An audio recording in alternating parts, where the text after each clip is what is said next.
Welcome to That Thing I Read That Time, where I take a book and translate it into a visual representation or mind map to hopefully encourage new thoughts, ideas, and connections. Hope you enjoy. Hello. Today on That Thing I Read That Time, we will be talking about walking the tiger. The concept of walking the tiger is that idea of working through trauma. Understanding that we have trauma, we struggle with trauma, and that once trauma is in our system, it is something that needs to be addressed.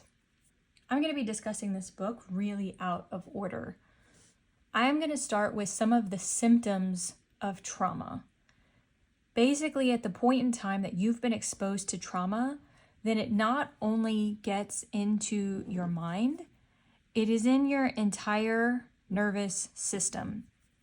So your muscles, your blood can show symptoms of trauma, your vagus nerve, every part of your body. It is not just what you think about in your brain, it is absolutely everything in your system.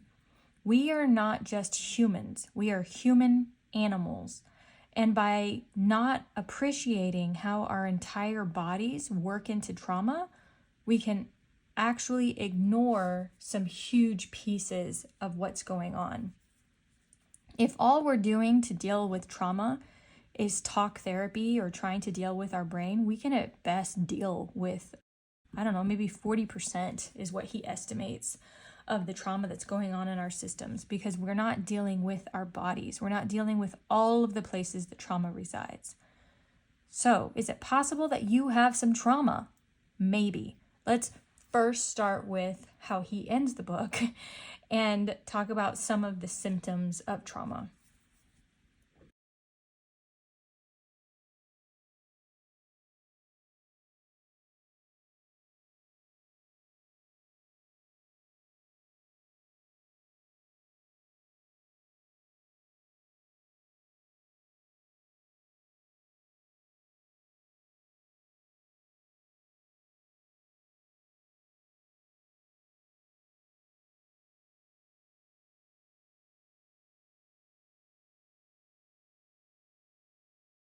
One of the things that the author points out is the importance of realizing how trauma works, and it is in our actual bodies and not just in our brains. So if we spend too much time talking about the trauma and living in our heads, then what we can do is re-traumatize ourselves. I'm not necessarily going to focus on how you could have gotten trauma, if you have trauma. I am going to say, if you are struggling with any of these things, you might have trauma. So let's talk about how to understand that a little bit better without making the whole situation worse. The freeze response, including disassociation, is one that protects us from experiencing death. It's a way that we play possum. When we cannot choose through fight or flight, and we are in a shocking experience, we have a disassociation happen, where literally our bodies, our souls, our vagus nerve, however you want to describe that thing in you that is the watcher. If you're thinking a thought right now about trauma, then who is watching the thinking? That thing, that presence inside of us, cannot experience whenever we think that we're about to die. So we separate and we are no longer integrated into our bodies.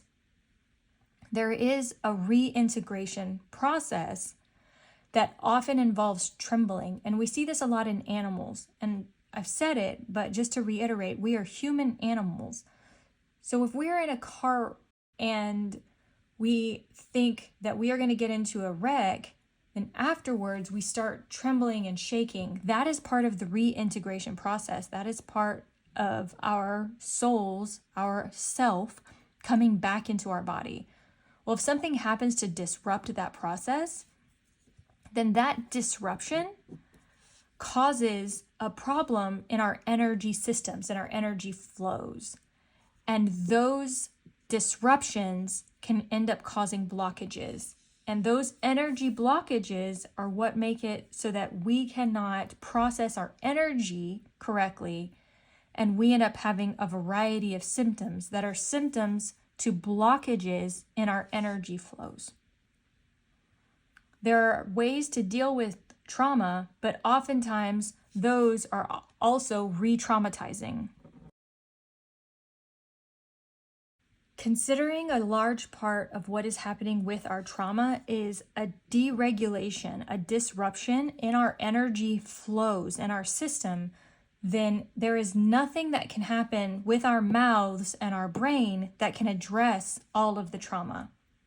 However, oftentimes that's what society wants us to believe, that all of this can be addressed with a pill, with hours or years of talk therapy. The challenge is that we become hopeless. And that hopelessness of believing that only years of therapy or an infinite amount of financial medical expenses can save us or cure us, and that is the only way, is what we think is required, that is also re-traumatizing. Another thing that's incredibly re-traumatizing is reliving the experience. People think that they have to know why they have trauma. What happened to me? What is the terrible thing that came into my life that caused this disruption in my electrical and energy system? The reality is that oftentimes reliving the experience, talking through the experience, understanding what really happened just re-traumatizes you. It furthers the problem. So what should we be doing instead? Can anything be done? Absolutely. And that is what Walking the Tiger is about, is understanding ways that we can treat the trauma. Obviously, this book is about a lot of things, and I'm just going to be focusing on the practical, what can we actually do about it? One of the things he highly recommends is really getting in touch with your body, reconnecting with ourselves. The challenging thing is that our bodies can only communicate in the tools it has available. So if you have never experienced fuzzy, then how could you possibly know how to describe having a fuzzy mind? You can only communicate in the ways that are available to you, and our bodies can only communicate to our brains in feelings and pictures. This is what results in false memories. So if you notice that someone has trauma, it does not necessarily mean that they have experienced sexual abuse. However, if one of the things that is stuck in our system is fear, well, one of the most fearful things we can imagine is that of sexual abuse. So our bodies will surface an image of fear, of terror to us, because it cannot tell you fear, terror. And it implants false memories because we think that those images that we're seeing are a memory, and they're not. But the reality is not every image we have in our minds are true. The way that we understand how brains work is not actually how they work. There is no single place where the memory is stored. We are piecing stuff together, and then we create new images in our minds based off of what it is that we remember. Memory is a present experience. It is not a video recording that has happened in our head. So we currently, in the present, create an image, and it's a process of gathering feelings and impressions that flash into our mind as a picture, but it is a current picture that is happening in our present moment. It is not a DVD player that we are pulling out of the past. But we think that all of our memories are the real truth, and instead, it is just our bodies trying to communicate with our minds and the only tools that it has available. So let's talk about some of this somatic healing that we have available. Other cultures have excellent ways of dealing with trauma. For example, shamanic ways of healing. Another tribal way of dealing with trauma is community, by pulling together and associating with others that can have compassion with you. The challenge is that community, some of these programs that we're associated with, especially since drug use is a symptom of trauma, can be limiting over time. So let's talk about some things that you can do. We have to recognize that we need to heal. Helping someone that is stuck in a state of overwhelm, we have to recognize for ourselves that there is a problem. Our culture values personal strength, and being able to carry on with a stiff upper lip is an illusion.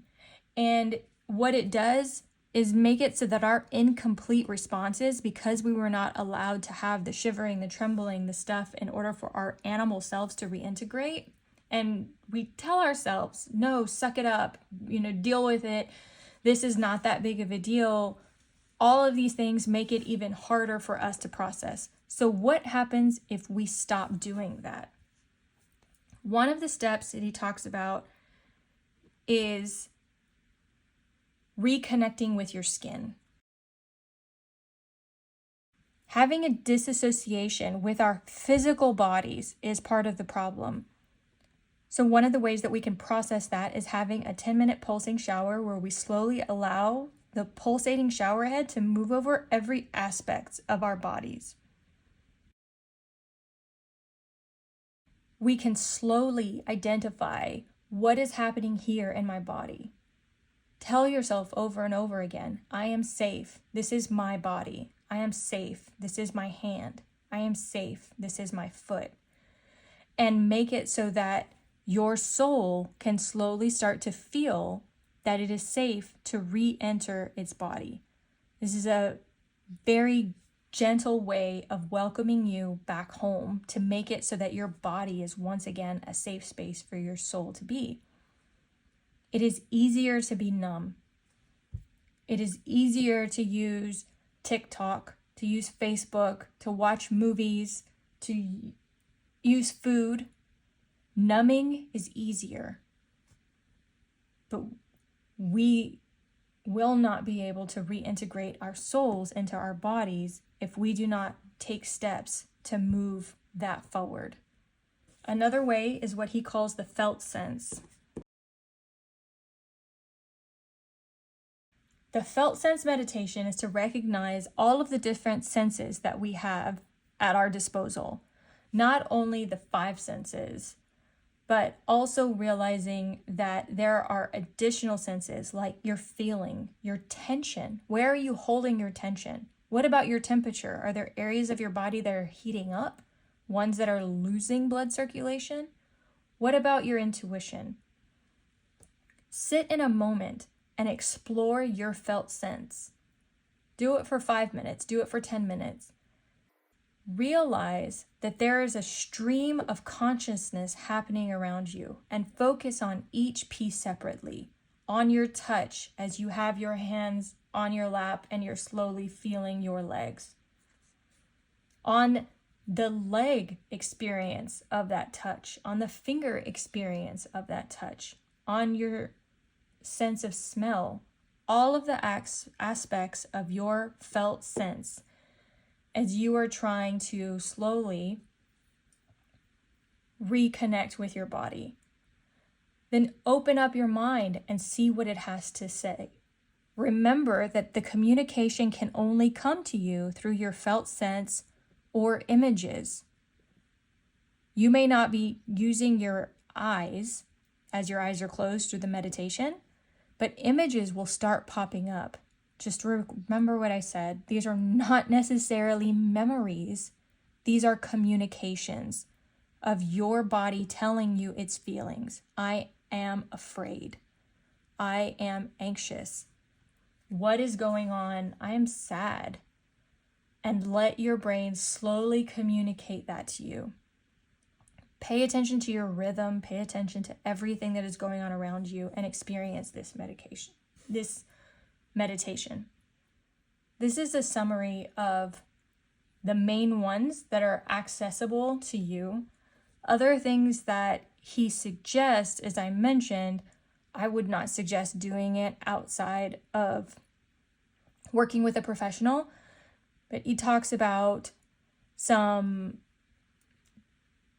methods of reliving the experience in a way where you come to a healthier resolution. Some other techniques that I've heard of: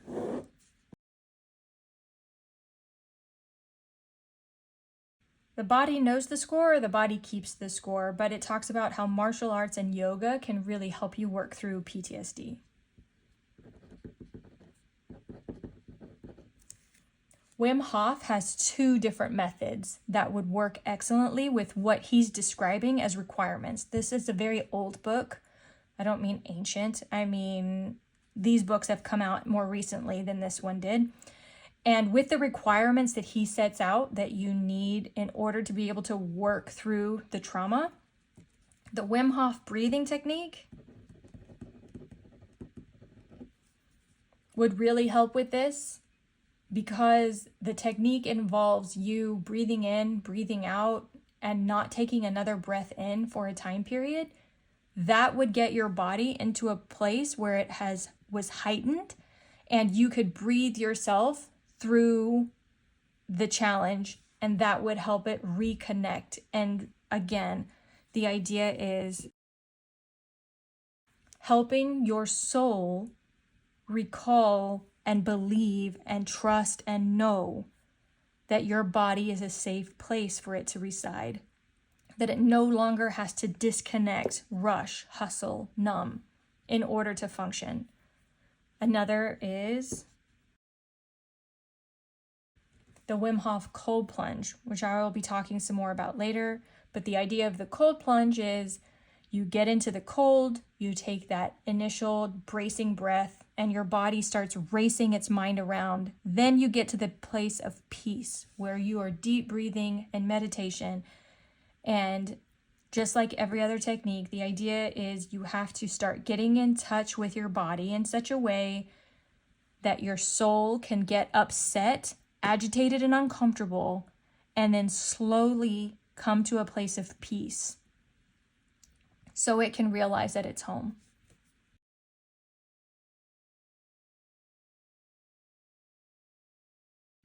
If this is our formula for success, let's talk about how this looks in an animal. There's an example that they give of a dove, where somebody walks behind the dove, picks it up, and flips it upside down, and the dove completely freezes. Then they tag it, do what they're going to do, and then let it go, and the bird just flies away. In the next scenario, they rush the dove, grab it, and then flip it upside, and the dove freezes. They tag it, let it go, and the dove trembles and spasms on the floor for a while, and it takes a while for it to get over that fear before it can go away. As you go in, so you come out. They say this same thing about surgery. If you go into the surgery and are afraid and concerned and terrified, then when you come out, it will be a much more traumatic experience. So if what you're trying to do is to teach your body how to process trauma that is already giving you these symptoms, and you are tired of struggling with these symptoms, or find yourself numbing all of the time in order to avoid dealing with things, maybe it is time for you to process some trauma. And the way to do that is not necessarily talk therapy, although that's helpful. It's only helpful for a percentage. It is most definitely not reliving your experience and re-traumatizing yourself. It is helping your soul come home. So get your soul uncomfortable, whether you're doing it with pulsating shower or a felt sense meditation where you're allowing images to surface, pushing yourself physically beyond its limits, or creating an experience where your body starts to think that it might die, and then stay present in that moment. You cannot freak out. You cannot leave. When things get hard, you can't tap out, because then you're just re-traumatizing yourself. So stay present, stay calm, breathe through it until you come to a place of peace. So your soul can start to learn that it's home, that it is safe.